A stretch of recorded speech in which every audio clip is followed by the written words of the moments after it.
weekend for kababayans all over the world so far.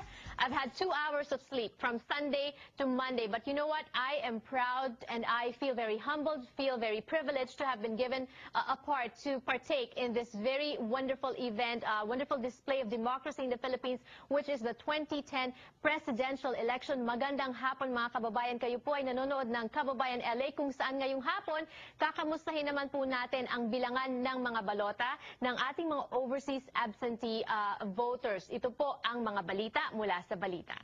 Pinoy na Pinoy, Weekend Balita. So I was at the consulate earlier, 2 a.m. dahil sinabi po nila ang deadline of polling in the Philippines, sabi ng COMELEC was 6 p.m. So gusto ng all over the world no magka-synchronize yan yung pagbibilang ng balota. But then they extended it to 7 p.m. At so kaming mga naghihintay sa consulate from 2 a.m. naging 4 a.m. na po nagsimula ang turnover ng mga ballots. But right now, nandun po sa Philippine Consulate General in Los Angeles si Ronnie Ligo, Editor-in-Chief of Midweek and Weekend Balita, manning the polls, also observing. And Ronnie, ano bang may babalita mo sa amin ngayong hapon? Magandang hapon sa iyo, Janelle, at sa ating mga kababayan na nag-participate po sa eleksyon dito po sa Philippine Consulate.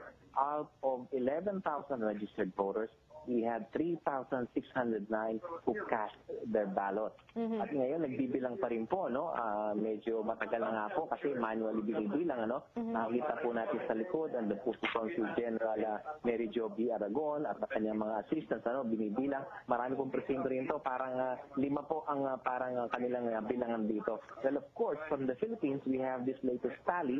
67% as of na-receive natin kanina, of the votes counted, Sinoy pa rin po on leading, mukhang is headed for a landslide win over other candidates, especially ang mga sorpresa po rito is ang second leading po sa ating bilangan ay si dating former President Joseph Estrada. Okay. At Manny Villar po ay third. Third place, correct. Ronnie, in your experience as a journalist, I know you were covering this even when you were still in the Philippines. Is this a surprise that all of a sudden hindi naman masyadong pumukpok sa kampanya si dating Pangulong Erap Estrada, ngayon pumapangalawa? And I know it's all over Twitter. We're also available on Twitter, by the way, twitter.com/Janelle. So all over Twitter, some people are disappointed, disgusted are the words that they use, that, given the experience that we had under the administration of former President Joseph Estrada, pumapangalawa pa rin siya, marami pa rin bumoto sa kanya. That's true. Ang issue dyan is the political maturity siguro ng ating mga electorate. However, makikita rin natin dyan na sinasabi nila, gumastos ng pagkalaki-laki si Manny Villar. Manny Villar, right. And yet he's just third in the count. At masasabi natin dyan is ito bang election natin ngayon dati sinasabi natin guns, goons, and gold. Kung sino may pera, siya ang mananalo at sino ang mamumuno sa ating bayan. Apparently, sinasabi nila Senator Noynoy Aquino hindi masyadong naglabas ng pera. Right. At walang masyado naman pera.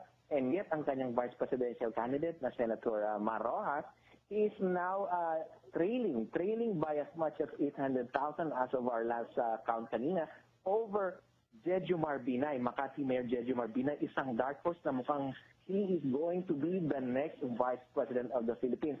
Alam naman natin sa ating bayan, we vote the president and the vice president separately. Okay. Alright. Pag-usapan natin tong kay Senator Manny Villar, sabi nga nila, the golden rule of Philippine politics, he who has the gold rules. Mukhang hindi ganun ang nangyari dito sa election na to if we're gonna base it on the preliminary numbers that we have. Si Senator Manny Villar, have we heard from him? And what are his supporters saying? Kanina meron akong na-meet dito, isang poll watcher na he's representing Manny Villar. I think I know who you're talking about.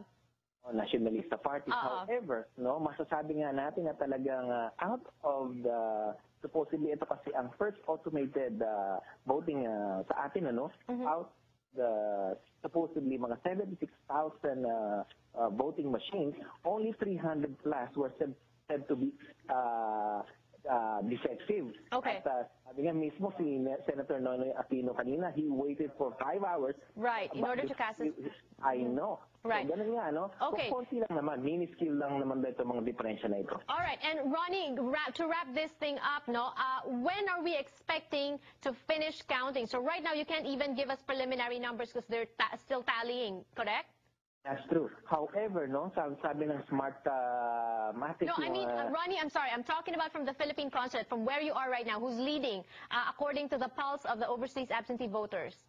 Yeah, no, gaya na nasabi ko, no, 11,000, 3,000 ang nagcast ng ballots. Ano? Kanina, ang balita natin is about 1,000 na ang nabilang nila. Okay. At ang napanggit ko na nga ay si Senator Noynoy Aquino ang leading at for Vice President naman ay si Senator Marrojas. All right.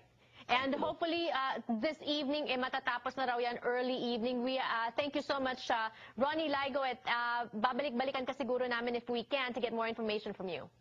Maraming salamat po sa inyo. All right.